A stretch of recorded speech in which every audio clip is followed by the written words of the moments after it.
Hey, you, Nina here. You are officially listening to Triggered Can We Play With That wherever you get your podcasts. You might also be watching us on YouTube now. If you didn't know, we are officially also on YouTube. Hey! Okay, we digress.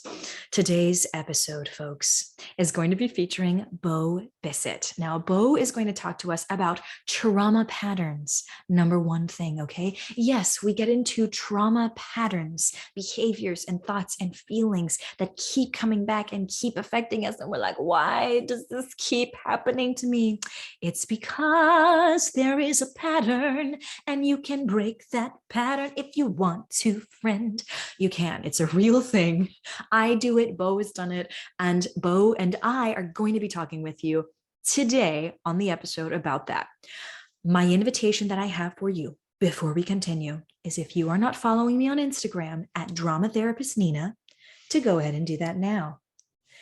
And then we're going to keep moving forward, talking about not just trauma patterns, but also, after you recognize that it's a pattern, how do you disrupt it so that you can move forward with a more effective way of seeing yourself, way of seeing other people, engaging with yourself, engaging with other people. How do you become more vibrant as you deal with these triggers one by one?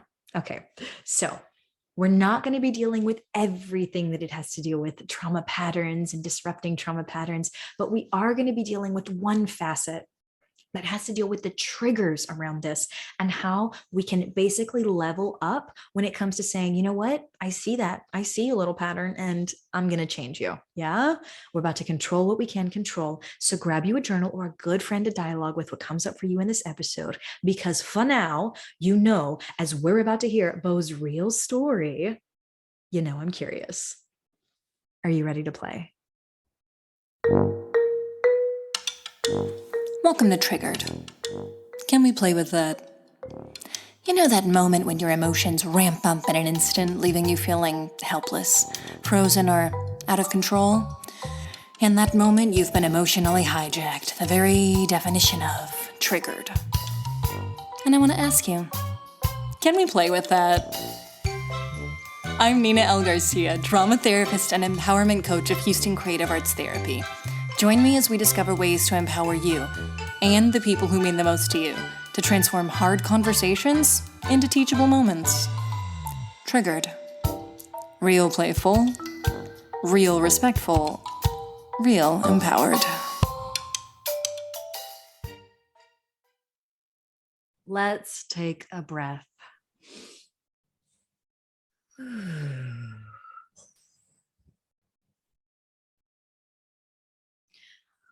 Listeners and viewers, we officially have Bo Bissett in the house. And before I invite Bo to introduce himself, I am going to set the intent of this episode. Our intent, as always in Triggered Can We Play With That, is to transform a hard conversation into a teachable moment. And so what that means is we are consenting now, if you're listening, if you're watching, and Bo and I right here as we film this live right now, right? We're consenting to move forward into potentially sticky, potentially uncomfortable territory. And we are going to agree, to go into this territory together and to respect each other as we do it, right? We're going to listen, we're going to talk it out, we're going to walk it out, and we're going to get through it together. Does that sound good, Bo? Sounds perfect. All right. So, Bo, tell us a little bit about who you are, what you do. Help us locate you in the world. What feels most valuable about who you are as a person in this particular moment? I am a healing guide. I transformed my own struggles, self-defeating attitude, self-sabotage into something that I have used to heal myself and now help others do the same. So I don't consider myself a healer. I've walked the road, and now I'm going back down the road and grabbing other people by the hand and helping them along. Healing guide. Thank you so much for that image as well. Yeah, no problem. Down the road and then back up. Love it. Okay. So, Bo, I know you've got a moment. You're going to be sharing it with us. But before I introduce the title of that moment, let's do an internal weather check-in. How are you inside? Is it rainy? Is it sunny? Is it cloudy with a chance of meatballs? What's going on there? Tropical. Tropical. Yes, tropical weather, beautiful sunshine, clear, crystal clear blue waters. Yeah, that's it. Okay, I'm feeling like relaxation, zen, vibrance. When I think about like tropical crystal clear blue, so clarity. Do these things ring true? Yes, exactly. All right. So let's move into your moment, Bo.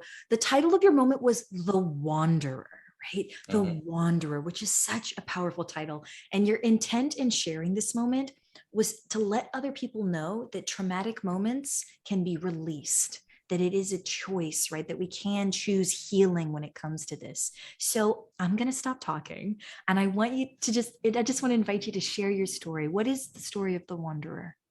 The Wanderer, for me, the Wanderer started when I was 12 years old, and my parents sat my brother and I down in their bedroom.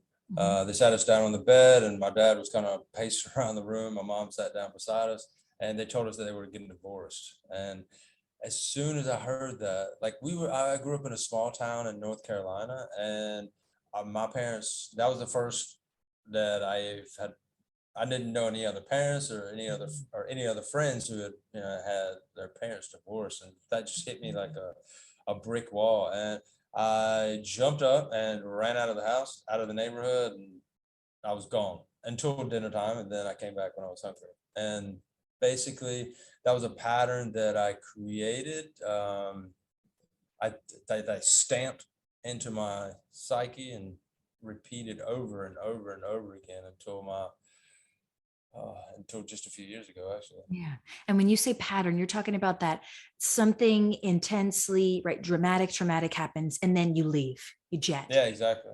Okay. And And then, or even get uncomfortable, not even just a uncomfortable incidents. And so after that incident, I ran every time I got uncomfortable. I ran. In my 20s, I left the country. Well, before that, I buried a lot of because I couldn't run, right? I mean, I was a teenager and I was going to high school, and I mean, I was just following along with my friends, but I buried that desire to run, to like drugs and alcohol. And as soon as I graduated university, I got a good job, and I medicated myself with drugs and alcohol, and then in my mid-20s, I just left, or I just yeah, I left. I ran, and then I ran and I ran and I ran. I ran from country to country and country to country, and then finally bottomed out. you bottomed out.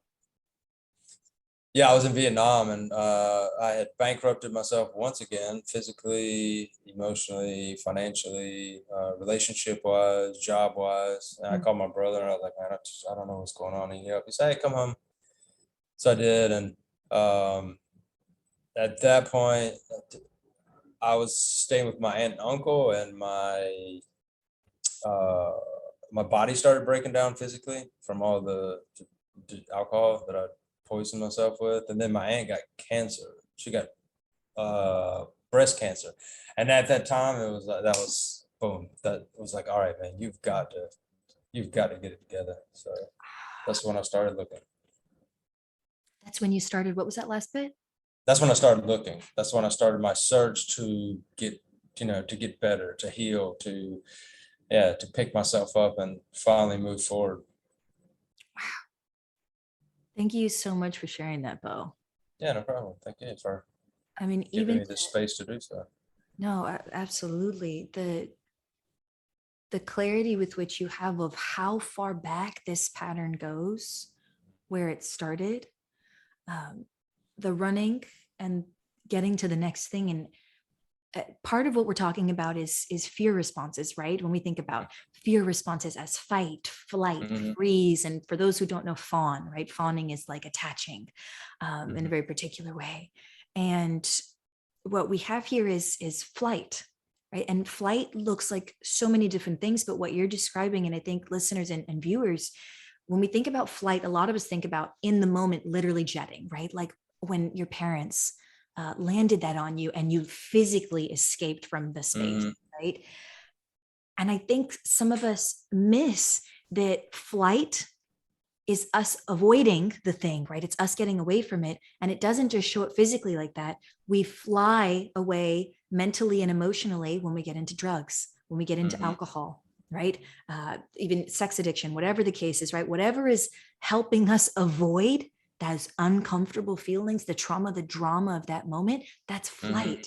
And you've recognized that, right?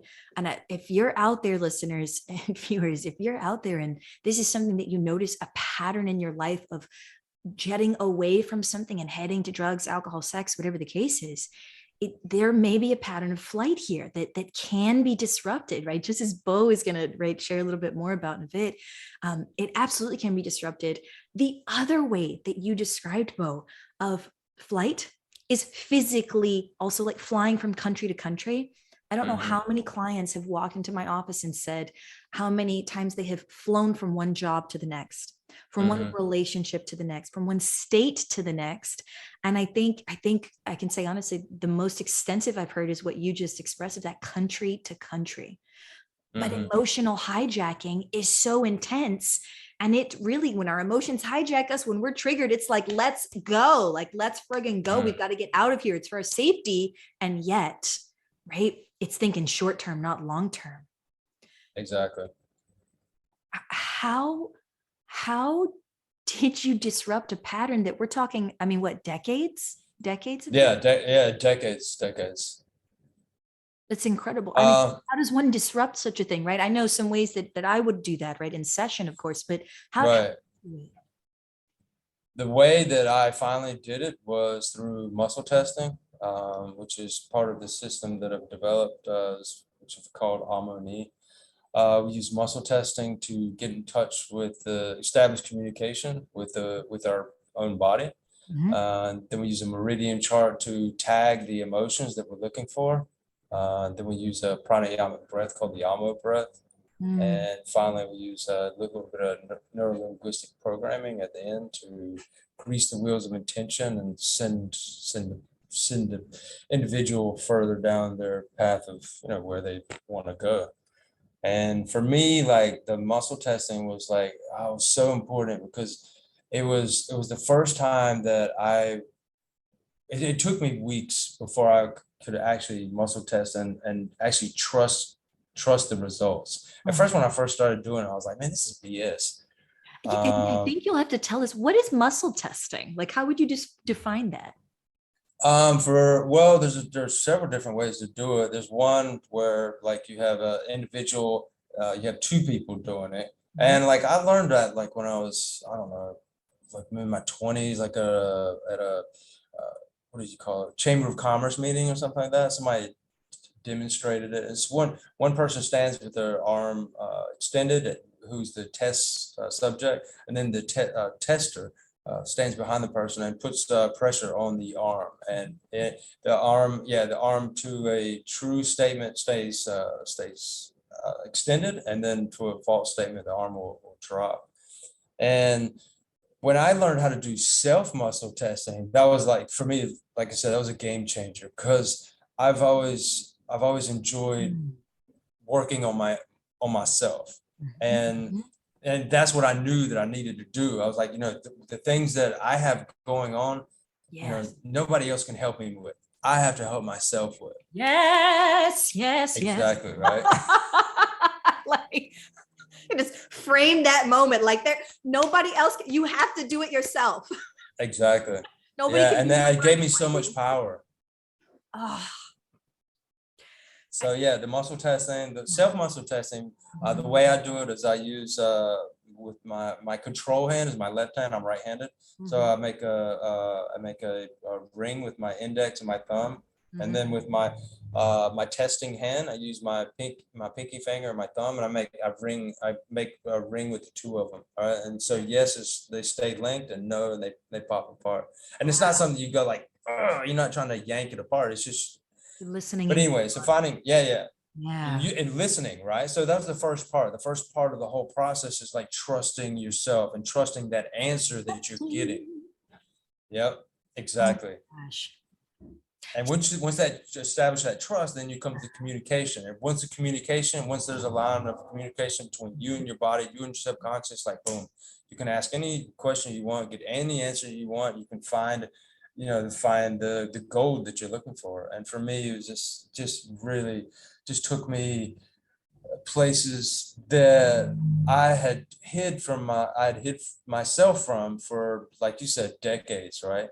Mhm. But once I found those places, uncovered them, and uncovered them, it was such an enlightening experience, because for me, like, I realized that the whole journey, and consciously I was somewhat aware of that, but like subconsciously I never wanted to admit that, like, I had done everything that I had done to myself.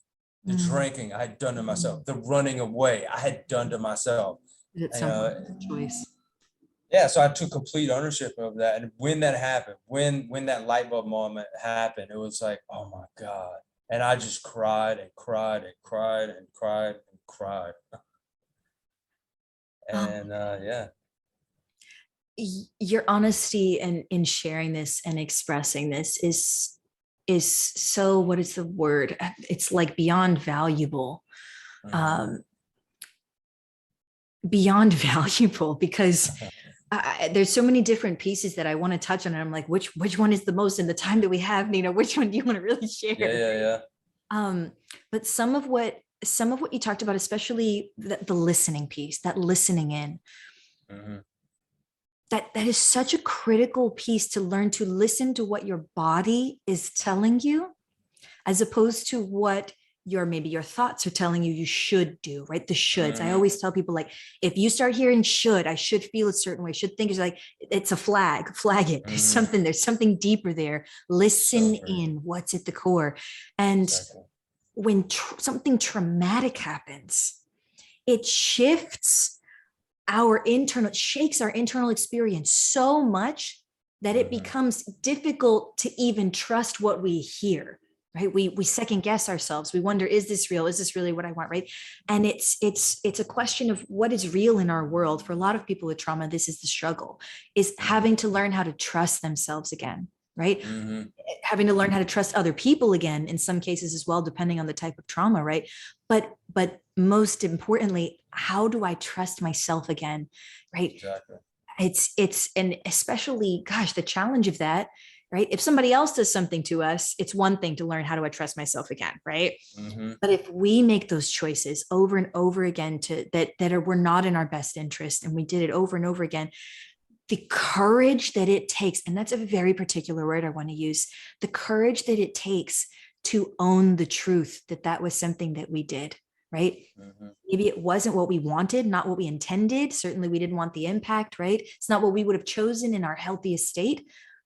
But to take accountability for that, I have found personally and professionally, when I work with people as well, is freeing. It's liberating to say, this wasn't something that was out of my control. This is something that, if I ever feel this way again, I can make a different choice. I have the power to do that. When you said it was like giving yourself power again, I was like, yes, it's like taking back the power, right?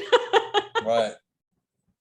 It took a lot for me to get to that point too. So, you talk about, communicating with the body, and a lot of us are all of us, we're all conditioned, right from this get-go. First of all, we start, we listen to our parents, then we go to school and we listen to the teachers, then we listen to our friends and follow in that group, and then we go to work, and now, all of us walk around with a mobile phone now, and like, we don't even think for ourselves anymore, right? We just trust everything to this little device. And so it's been decades for everybody that everybody's listened to their own body, right? We conditioned ourselves out of listening to what is true to us. Like, we are so used to listening to everybody else's voices that we've forgotten about the inner voice that we have, and that is the most important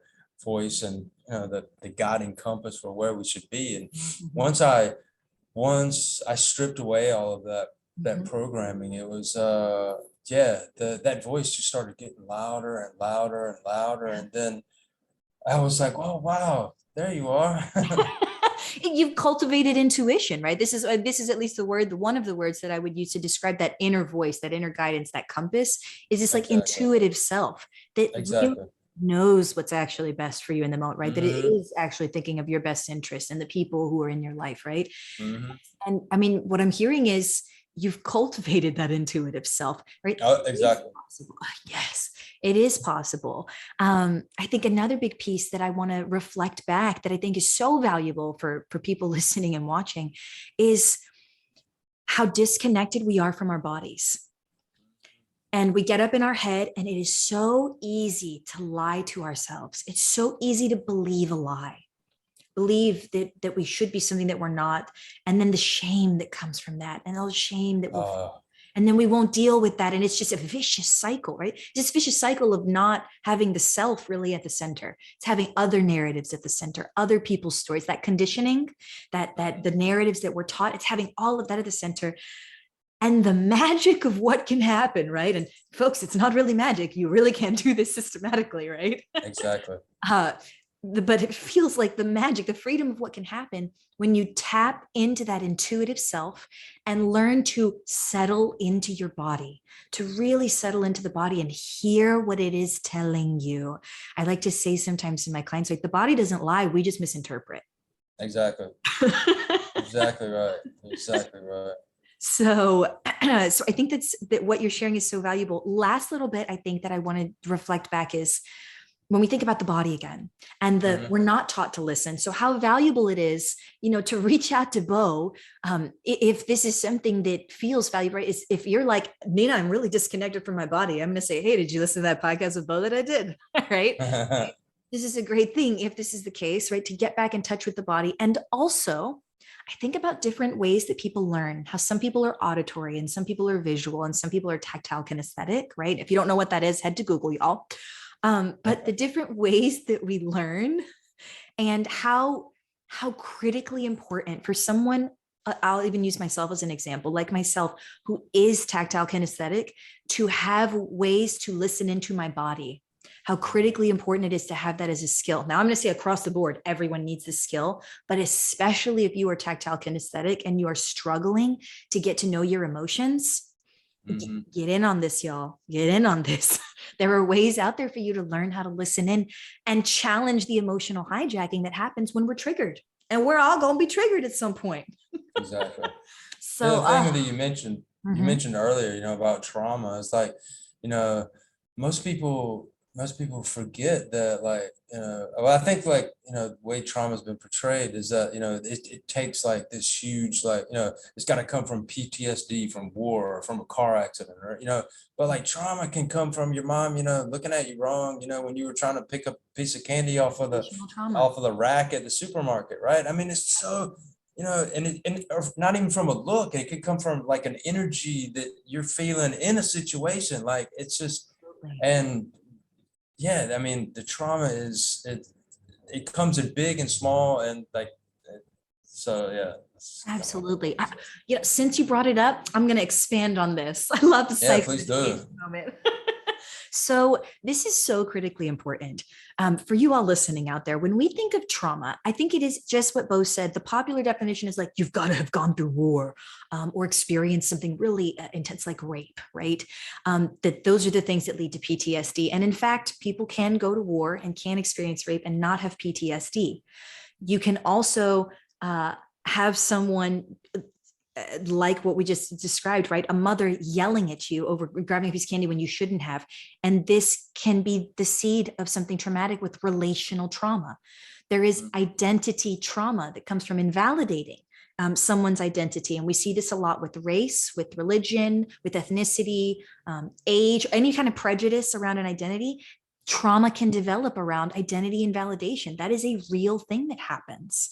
And then, of course, we have things, right, that are intense, right? But what trauma is, in essence, is what sits in the body after an experience in which there was a perceived threat. Exactly. That's what trauma is. So some of us won't have trauma after a perceived threat, right? Or a real threat. Many of us will. And if we don't learn the tools to deal with that trauma, it just likes to sit there and it's just going to keep ringing that alarm bell. And it's going to be like, remember that time that this happened? We have to watch out for that. Remember that time that this happened? We have to watch out for that. But there are tools out there. There are skills out there for us to disrupt those patterns, disrupt those thought patterns, those feeling patterns, those behavior patterns. There are skills out there. I have them. Bo has them, right? And we're not the only two, but my goodness, Glaciers, if you take nothing from this episode, please let it be known. Patterns exist and patterns can be disrupted. We can get you back in control of your life, and we can disrupt the emotional hijacking that is happening because of something traumatic that happened to you at one point or at many points in your life. It is possible. Thank you for bringing that up, Bo. It's so important. No worries. Thank you. Yeah, thank you for elaborating on it. That was awesome. Oh my goodness. So we are nearing the end of the episode. I have a feeling in my chest. I'm going to call it out because I love my listeners to listen into their body. And we're also talking about listening. I want to talk to you more. I want to sit down with you on the beach. I want to have more conversation. Come to Taiwan. Come to Taiwan. I'll be there next week. And okay. Just there's an openness in my chest, and you have there's even right now physically looking at you, there's like a light about you, which is lovely. Oh, thank you. But thank you so much. I want to know, as we're at the end of the episode, we set out to have a hard conversation, to go into some sticky spaces, some uncomfortable spaces, to talk about triggers. We set out to transform, hard conversation and hard things into teachable moments. What were your takeaways? Do you feel like we did that? Yeah, we definitely talked about some difficult situations, and I'm at the point where my moments are teachable moments for others now. I don't hang on to anything. Those moments do not define me anymore. I used to hang on to, I've been through this accident. I was in a near-death car accident. My grandfather came and talked to me, and my dead grandfather came and saw me on the way to the hospital and told me to go back, and it wasn't my time. I regretted that decision for 20 years after that. I got into another, and I could tell you, all the stuff that I've been through, but and I used to hang on to oh, this is who I am. This is my badge of honor. And now it's just no, it's those are things that I've done, and these are things that I can tell you and others about where I've been, but they don't define who I am right now. So they're just moments that we've talked about, and that others can see wow, this guy, and Nina as well, both of us have been through stuff, and we've all been through stuff, and we're just trying to grow through that stuff and get to and just level up and learn how to live in the bodies that we've been put in. I just wish I could just frame that again. Just wow. There's so much to take away from this. I even have one more thing from what you just said to add to this. Yeah, go for it. When you talk about the power of being able to say that your story is just your story, you no longer hold on to moments with that vice grip that some of us hold on to the trauma, right? We hold on to it and we relive it, or we retell it, right? And some of what that is what we refer to as trauma mastery. We're trying to master it, right? And so we keep going into the scary space, trying to get out of it, but it's unintentionally going in there. And so we don't get out of it because the intention is not to get out of it. It's just to keep sharing it, right? And without getting too much into the weeds there is a way that I reflect this back to clients sometimes, and I want to share it here because it's what you just shared of how do we let it go. I often will share that when a trauma happens, whether it's PTSD, big T trauma, or little t trauma, that what we initially tend to think of it as is this monster in the closet. And it's let's not deal with that. Let's avoid that, right? Talk about flight. Let's just leave that in the closet. Don't open that closet, right? And then, of course, eventually something accidentally opens the closet, right? Or we stuff it under the carpet and we trip over it, right? But we're avoiding this monster. But when you intentionally lean in to start doing this work and really listening into what your body needs and what you need to move forward and through it, it's no longer a monster in the closet. It's like we shine a light on it and we're like, oh, wait, it's not a monster in the closet anymore, right? And it creeps out and we're like, it's just a big ass elephant in the room now, right? I feel like people can Exactly. see it on me and they know it on me, right? And it's like, well, okay, I got to talk about this still because it's an elephant in the room, right?